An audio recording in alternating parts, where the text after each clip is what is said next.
¿Qué tal? ¿Qué tal? ¿Qué tal? ¿Cómo les va? Bienvenidos. Buen lunes. Comienzo de semana con mucha data, con mucha info y con mucha luz sobre situaciones muy puntuales que vamos a compartir con todos ustedes. El dato positivo, como siempre, habla de que ya en el país son 3.721.350 los recuperados. Y también tenemos otras cifras, por supuesto, cifras que hablan de la realidad, de esta realidad que nos toca vivir. No es la ideal, pero es la que tenemos, así que tenemos que conocerla. El total de confirmados, de casos confirmados, llega ya a 4.124.190. Fíjense la diferencia entre el total de casos confirmados y el total de lo que siempre decimos como el dato positivo, ¿no? Ahí hay una enorme cantidad de personas que todavía están transitando la enfermedad y que todavía no la superaron, pero que por supuesto tienen que ponerle mucho compromiso a hacerlo. Pero también este dato que habla del total de fallecidos que asciende, si ustedes van siguiendo día a día los números, se van a dar cuenta que 85.343 son las personas que han fallecido hasta el momento en nuestro país, y es lo que intentamos siempre decirles: hay que evitar estos fallecimientos. Algunos se pueden evitar cuidándonos, evitando las reuniones sociales, bueno, lo de siempre. Y además las vacunas aplicadas ya son 16.382.043. Y si hablamos de vacunas, les quiero contar, porque es algo muy importante, que hoy llegamos a las 20 millones de dosis con las que van a llegar. Ahí vemos el momento en el que finalmente llegan siempre dosis a nuestro querido aeropuerto de Ezeiza. Las negociaciones avanzan con los laboratorios, pero hoy, lunes, van a arribar a nuestro aeropuerto de Ezeiza 934.200 dosis de AstraZeneca, y eso significa que el Plan Nacional de Vacunación sigue incorporando más dosis, más vacunas y sobre todo más esperanzas y la manera de evitar ni más ni menos que la forma grave y la muerte. El 28,63% del total de la población ya recibió al menos una dosis, y eso realmente es muy alentador. El 7% ha recibido las 2 dosis, y son cifras que nos hablan de una realidad que es contundente. Más de 13 millones de personas ya recibieron su vacuna, más que eso, ¿no? Son días que en principio se están perdiendo si no se vacunan, y sobre todo esta cuestión esencial que es entender la eficacia y la seguridad de las vacunas. Pero ustedes saben, nosotros vamos más allá, que vamos siempre intentando aportar algo más de información, de claridad, de interpretación de lo que sucede, porque la infodemia también es grave y nos hace mucho daño. Estamos con nosotros Sergio Víctor Perrone. Sergio, ¿cómo te va? Buenos días. ¿Qué tal? Hola Natalia, ¿cómo estás? Bien, como decíamos recién, repasando una realidad, una situación, cuando hablábamos hace un par de meses, la verdad es que la situación de las vacunas estaba muy lejos de esta realidad, de estas 20 millones de dosis ya en el país, de una instancia, por supuesto, que es complicada y que no tenemos que olvidar. Todavía nos queda un largo trecho por recorrer, Sergio. No se ha superado la pandemia, seguimos en pandemia. Sí, y acelerar el ritmo de vacunación, yo creo que en este momento es clave. Cuanto más rápido vacunemos, cuanto más población tengamos vacunada, más fácil va a ser que el virus no se reparta, no se expanda, y eso es buenísimo porque vamos a tener menos contagios y a raíz de los menos contagios, por supuesto, menos mortalidad, menos internación en la sala de cuidados intensivos. Las salas de cuidados intensivos están complicadas todavía. O sea que buscar que haya menos contagios es la clave. Y una de las formas es vacunarse, y atención, no es vacunarse y liberarse. Vacunarse y seguirse cuidando. Hay que seguir manteniendo las medidas después de estar vacunado, las medidas de prevención del contagio. Claro, por eso decíamos, el número de fallecidos lo vemos que crece y crece, y en realidad lo que hay que evitar para evitar el número de fallecidos es contraer la enfermedad, es contagiarse. Y si te vacunas, Sergio, mucha gente nos hace preguntas de esta naturaleza. Si uno se vacuna, hoy me vacuno, ¿cuánto tengo que esperar para que empiece esa eficacia de la inmunidad? Porque sabemos que hay mucha gente que viajó afuera, que se vacunó a la mañana y a la tarde se va al boliche, hace vida normal, sin barbijos, y bueno, vuelven contagiados, por supuesto. No solo afuera, acá también pasa. Miren, lo que hay que tener claro es que la vacuna previene los casos graves, los casos severos. Así todo, usted sabe que hay algunos casos que se han dado en forma grave en algunos pacientes, generalmente porque tienen alguna comorbilidad o alguna debilidad de su sistema inmunitario que no les ha permitido armar defensas suficientes la vacuna. Pero bueno, la gran mayoría está protegida contra casos severos. Lo que quiere decir que no impida que me contagie. Por ejemplo, yo estoy vacunado. Igualmente, cuando voy a ver pacientes me tengo que cuidar, tengo que protegerme, que tengo que usar el barbijo, lavarme las manos, tratar de mantener distanciamiento. Saben, con los pacientes no es fácil, pero cuando uno tiene contacto con pacientes, después sale, termina con los pacientes, se pega una ducha, se cambia y vuelve a su vida habitual, llamémosle habitual para estos tiempos. Sí. Pero la realidad es que uno tiene que seguir cuidándose, porque si bien la vacuna es efectiva y casi todas las vacunas han mostrado una posibilidad de conseguir defensas mayores que las que uno consigue con una vacuna de la gripe, por ejemplo, uno tiene que cuidarse por el hecho de que la vacuna por sí sola no es la que genera la defensa. La genera una interacción entre la vacuna y el sistema inmunitario de la persona.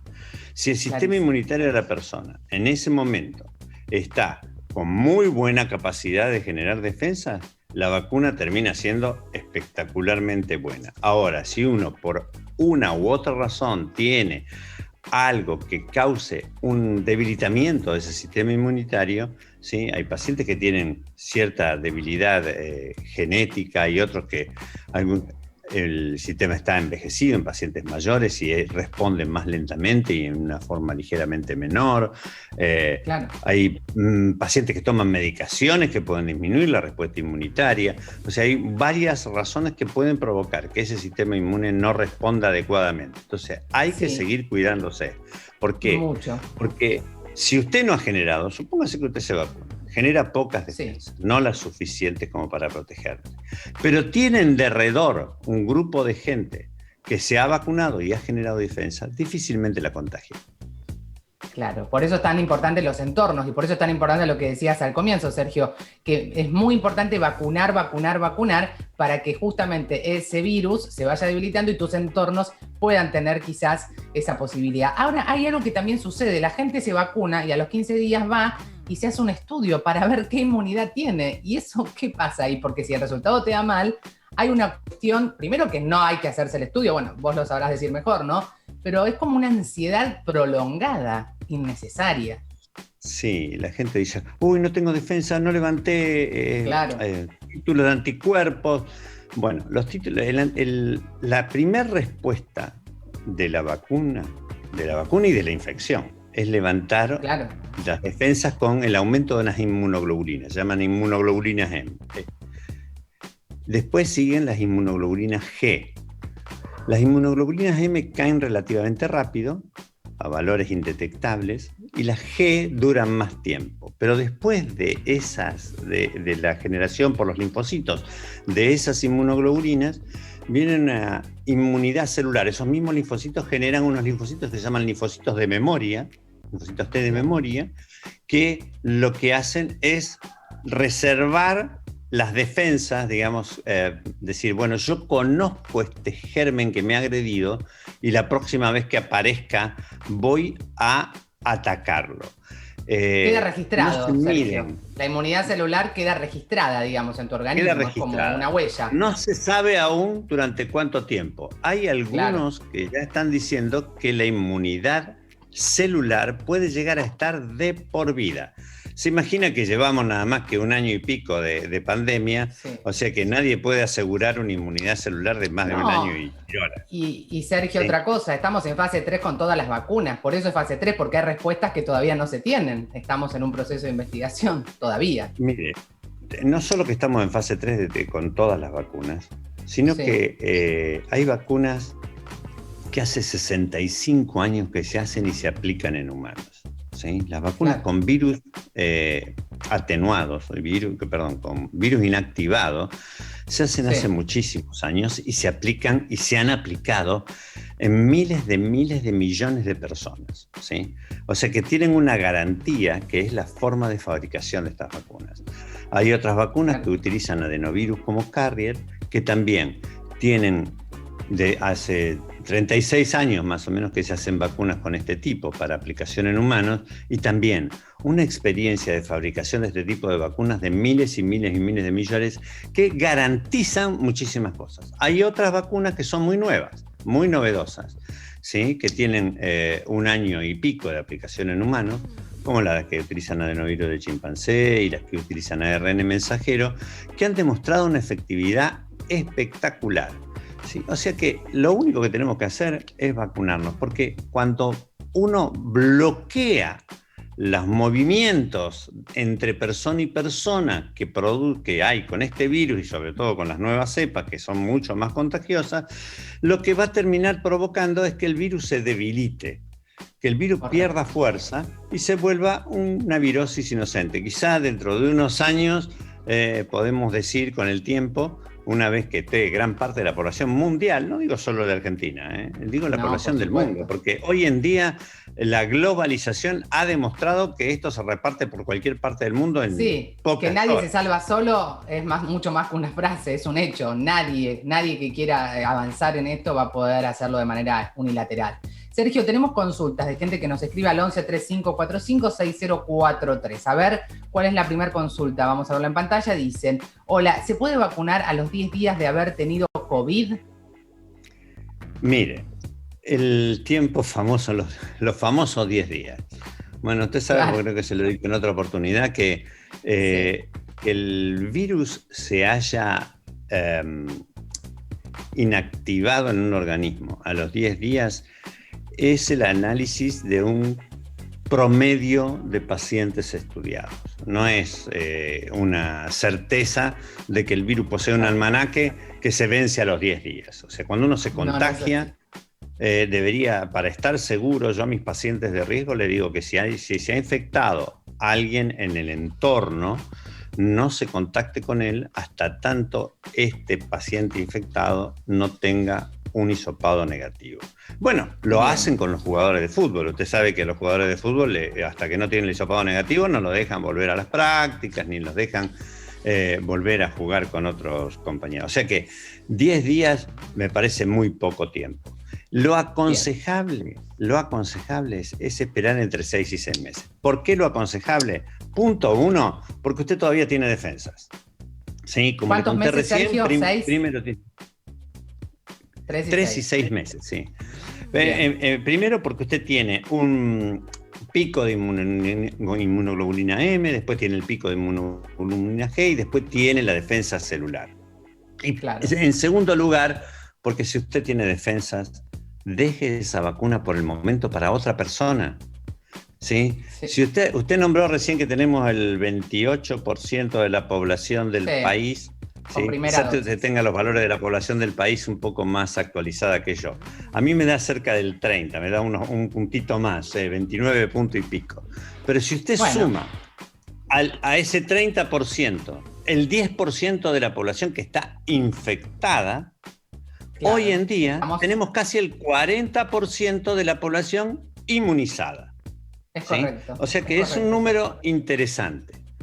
Y para cerrar, ¿no? Con primera dosis, como decimos, que la primera dosis impacta definitivamente en una inmunidad. Hay países como Canadá, como Japón, que hacen, claro, una diferencia enorme, porque si no hay mucha preocupación por la segunda y perdemos de vista el valor de la primera dosis. Hay vacunas que son la primera dosis, son por sí sola la primera dosis del Sputnik. Claro. Johnson & Johnson utiliza adenovirus como carrier. CanSino, la que acaba de ser aprobada recientemente, también utiliza adenovirus como carrier. O sea que serían como una de las dosis de la vacuna de Sputnik. ¿Sí? Correcto. Está bien que si usted posee las dos dosis, la posibilidad de que esté inmunizado para más variantes, sobre todo si tiene 2 dosis de 2 vacunas diferentes, que es lo que se está estudiando ahora, ponerse una con un tipo de plataforma y otra con otro tipo de plataforma, la posibilidad de inmunidad puede llegar a ser mayor y más amplia por la distinta forma que se hicieron las vacunas. Sí, es verdad, todavía no estamos seguros, todavía los casos son pocos, No aconsejo yo a pacientes que me dicen, doctor, ¿y si me voy a Estados Unidos y me pongo la otra? Digo, mire, yo no mezclaría estas dos cosas en esta sopa porque poca gente la ha tomado y todavía no tenemos buenos Hay que tener un poco de paciencia, Sergio. Hay que tener un poco de paciencia. No nos almorcemos la cena, dirían en Rosario, en el barrio. Así que tranquilos, vamos paso a paso. No estamos tan mal como antes. Por supuesto, hay mucho que descubrir y que transitar. Sergio Víctor Perrone, lo escuchan, lo ven aquí en la pantalla de la televisión pública. Siempre un honor, un placer y siempre nos ayuda a ser mejores individuos desde nuestra salud. Gracias, Sergio. Muchas gracias, Natalia, un cariño. Chau, chau. Bueno, y hablábamos con Sergio Perrone, pero también vamos a hablar con una referente indiscutible de nuestro querido Hospital Garrahan. Estamos ya en contacto con Silvina Cooperman. Silvina, ¿cómo estás? Hola, Natalia, buen día, ¿cómo estás? Bien, felices de charlar con vos en esta mañana para hablar de un tema tan importante como es la donación de sangre y sobre todo la que ustedes llevan adelante, no de ahora, sino de, por supuesto, ya hace muchos años, para hablar de esta cuestión de voluntariado tan clave, ¿no?, en el proceso de donación de sangre, que salva vidas también y que ayuda tanto en pandemia mucho más. Es así. Bueno, hoy estamos acá porque hoy es el Día Mundial del Donante de Sangre. El 14 de junio celebramos, agradecemos a todos nuestros donantes, nuestros promotores de colecta, por poner el brazo todos los días y permitir que otras personas, digamos, mejoren sus condiciones de salud y sobrevivan a enfermedades muy, muy graves, muy complejas. Y como vos bien decías, hoy es un hito para el hospital porque celebramos 10 años de la donación voluntaria. 10 años en el que el hospital decidió cambiar el paradigma de la donación de reposición, que es el pedirle a los pacientes que traigan donantes, y entonces ese día, hace 10 años, decidimos salir y hacer colectas extremas de sangre, ir a las universidades. Claro, Silvina, mira, lo que mencionás me hace acordar de algo que cuando yo era más joven, mucho más joven, era si tenías un familiar internado, tenías que, además de vivir esa situación, salir en busca de donantes. Era desesperante, era una cosa que en ese momento que es crítico, la verdad es que se complejiza. Para que la gente lo entienda, esto tiene que ver con previsibilidad. Cuando siempre hablamos de prever en materia de salud, también hablamos de la donación de sangre, de tener un banco, de tener ese acceso garantizado también, ¿no? Es así como lo decís. Cuando tenemos donantes voluntarios, sacamos la presión a las familias que están pasando por un momento muy angustiante, pero además tenemos sangre suficiente, porque es el hospital, es el banco de sangre el que va a buscar a los donantes y que siempre tiene sangre para poder satisfacer las necesidades de transfusiones de los pacientes que lo necesitan. Absolutamente. Ahora, cuando uno está del otro lado de la pantalla y dice, bueno, la verdad es que a mí me interesa donar sangre, pero con todo esto de la pandemia, si yo tuve COVID, ¿puedo donar sangre? ¿Cuándo puedo donar sangre? ¿Qué tengo que tener en cuenta para ser parte de este equipo de gente que tiene tanta solidaridad, ¿no?, que son los voluntarios? Es una buena pregunta. Nuestros voluntarios siguieron donando a pesar de la pandemia, atravesaron esta barrera del miedo. ¿Por qué? Porque el hospital organizó y tiene, digamos, muy aceitado todos los protocolos para brindar la mayor seguridad posible, la distancia óptima, atendemos con turnos y, por supuesto, con todos los protocolos de bioseguridad.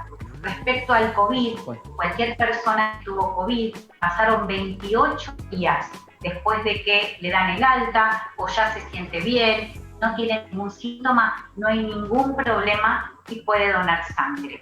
28 días después del alta de COVID sería entonces, Silvina. ¿De la alta de COVID o de la recuperación completa? En el caso de que una persona se haya aplicado la vacuna, cualquier vacuna que se haya aplicado, son 72 horas, 3 días. Después de 3 días de la aplicación de cualquiera de las dos dosis o una sola, puede venir a donar sangre. Bien clarito lo dijo Silvina, si ya tuviste COVID, esperas 28 días, podés donar, no es excusa, podés hacerlo con tranquilidad. Y si te vacunaste con cualquiera de las vacunas disponibles en la Argentina, a los 3 días promedio podés también ser donante. Ahora quiero sumarme y ser donante. ¿Con quién me contacto? ¿Dónde escribo? ¿Cuál es esa manera de hacerlo? Está buenísimo. Entran a la web del hospital, www.garrahan.gov.ar, y va a haber un icono que dice Doná Sangre. Hacen clic, toman un turno y los esperamos. Bueno, siempre muchas gracias, Silvina, por la tarea que hacen, silenciosa, transformadora y sobre todo con la presencia necesaria, sobre todo, digo, en un hospital como es el Garrahan, que se atiende a lo más importante que tenemos, al futuro, ¿no? Que son nuestros niños y niñas. Gracias nuevamente y aquí estaremos para seguir difundiendo. Donar sangre, recuerden, es algo importante de tenerlo, te diría, así como tenemos en nuestra rutina anual el control médico, donar sangre, también lo podemos incluir, Silvina. Gracias Natalia, buenos días a todos. Muy bien, un abrazo para vos y para todos los trabajadores y trabajadoras del Garrahan. Hacemos una pausa, enseguida viene Ale Daguerre y recuerden, pueden escribirnos a nuestra línea de comunicación y también a nuestras redes sociales, @en Casa Salud OK, @ni para atrás. Ya venimos.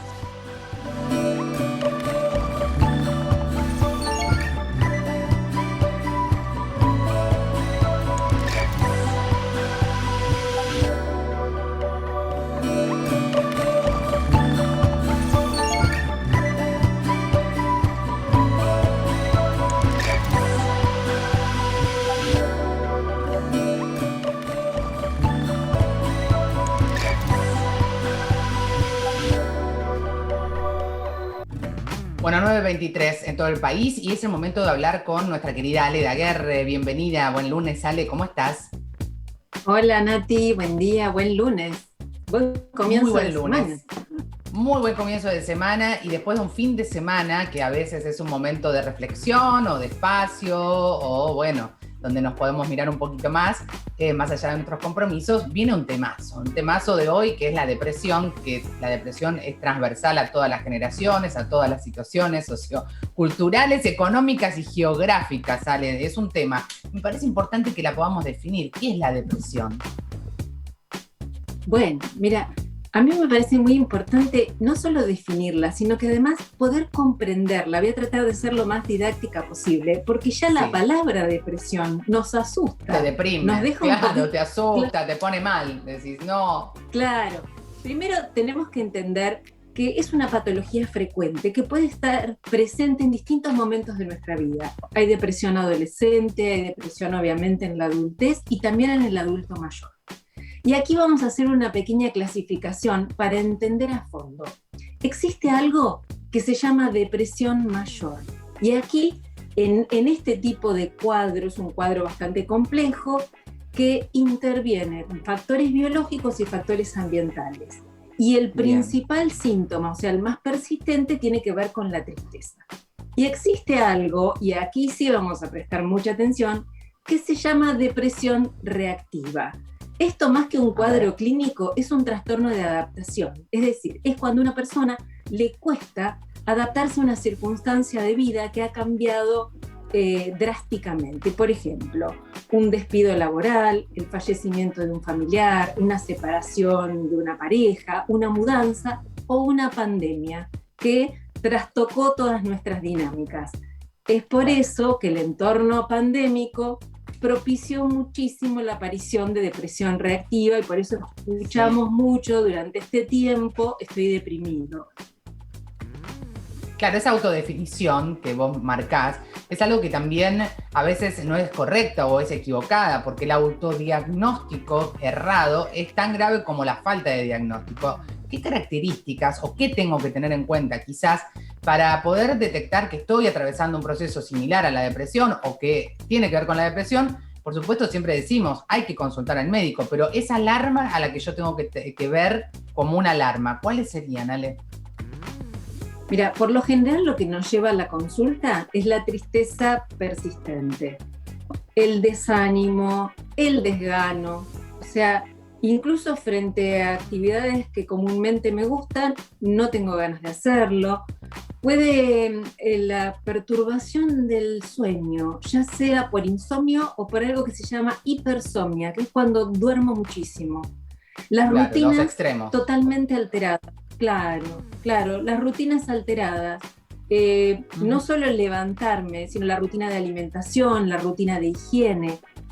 El pensamiento un poquito enlentecido, ya sea en lo que tiene que ver con el razonamiento o lo que tiene que ver con la concentración, apenas puedo concentrarme. Claro. Un aislamiento social llamativo, o sea, no tengo ganas de entrar en contacto, estoy más bien metido para adentro.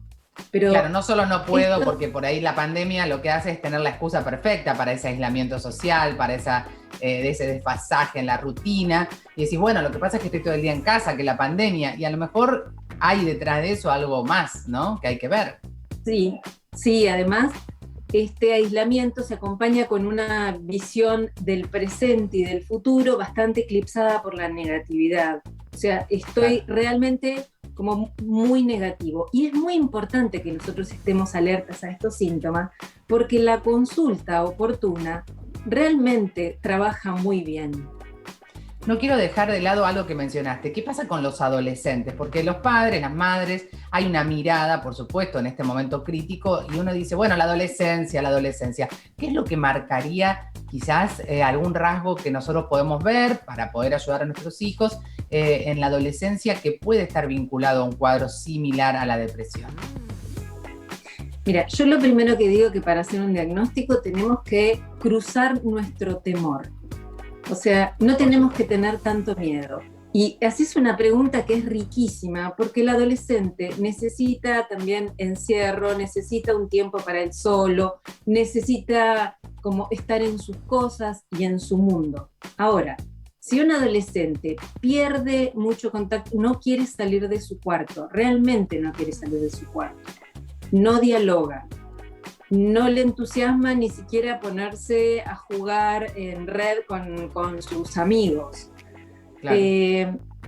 Está muy distraído con respecto al colegio, pero no conecta ni con la virtualidad, ni con hacer una tarea o leer algún tema de interés. Ahí es donde nosotros podemos hacer la consulta. Pero diferenciar también que el adolescente a veces recorta un poco su mundo porque necesita diferenciarse.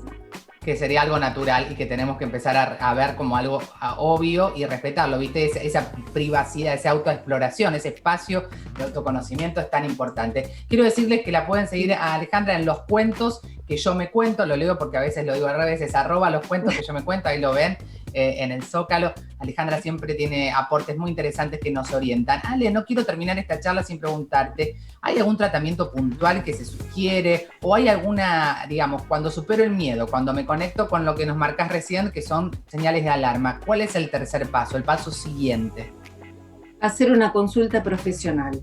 O sea, la presencia del psicólogo en la depresión es fundamental, ya sea para abordar a través de la psicoterapia o para hacer una interconsulta con el psiquiatra cuando se necesita una asistencia farmacológica. Pero si bien nosotros no podemos... tengamos miedo de las asistencias farmacológicas, porque también hay otro enorme prejuicio que ya hablaremos más adelante. Si está dentro de un diagnóstico, un tratamiento, está bien. Claro que sí, si es con seguimiento está muy bien. Además, mira, la psicoterapia nos ayuda enormemente en el tema de la depresión reactiva, que se trata con una terapia individual. Si bien no la podemos prevenir porque tiene que ver con cosas simples de la vida que a veces nos cuesta adaptarnos y nos cuesta atravesar, no tiene específicamente una manera de prevenir, pero sí tiene muy buen pronóstico el tratamiento. O sea, millones de personas alrededor del mundo superan su depresión a través del tratamiento. Así que no le tengamos miedo. Me quedo con esa idea muy importante. No tener miedo, hacer un diagnóstico. Hay un montón de herramientas que pueden ayudarte a salir de esa situación si sentís que estás atravesado por esto que nos compartía Alejandra. Y siempre saber que la depresión antes tenía mucho prejuicio y hoy es algo que por suerte tenemos un montón de herramientas que nos permiten superarlo. Y si estás deprimido, te cuento, Ale, que hoy a las 4 empieza la transmisión previa para la Copa América, que va a ser transmitida por nuestro canal. A las 18 juega Argentina y estaremos alentándolo. Capaz que te saca la depresión un ratito de fútbol también, ¿no? Claro que sí, un shock de adrenalina, así me gusta. Obviamente. Los cuentos que yo me cuento, @ los cuentos que yo me cuento, nuestra querida Ale Daguerre, una mujer brillante que siempre nos ayuda a entender un poquito más nuestra salud mental y sobre todo a mantenerla sana, que ese es el desafío, Ale. Te mando un beso grande, buena semana. Ese es el gran desafío. Gracias, Nati. Gracias a todos. Abrazo gigante. Bueno, nos despedimos. Esperamos que la hayan pasado bien, que hayan podido encontrar algunas respuestas de esas tantas que nos hacen llegar. Recuerden que pueden seguir escribiéndonos a nuestro WhatsApp, que vamos siempre respondiendo las preguntas, 11 3545 6043. Un beso muy grande a Mendoza, a Graciela Cavazzini, que siempre está ahí mirándonos del otro lado, y a ustedes, como siempre les digo, lo individual suma, pero lo colectivo es lo que definitivamente transforma. Chau, hasta mañana.